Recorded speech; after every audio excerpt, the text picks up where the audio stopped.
స్నేహితులందరికీ శుభోదయం. చారు ఛానల్‌కి స్వాగతం, సుస్వాగతం.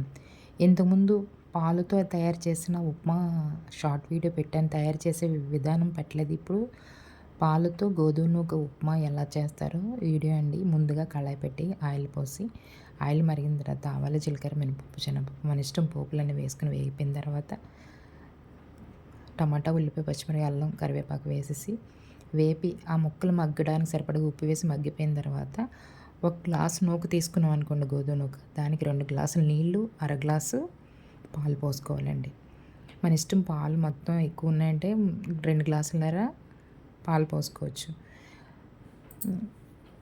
ఉప్మా బాగా పొడి పొడిగా కావాలంటే 2 గ్లాసులు సరిపోతుందండి. మేము కొంచెం మరీ పొడి పొడిగా కాకుండా ఇలాగ ఇష్టం.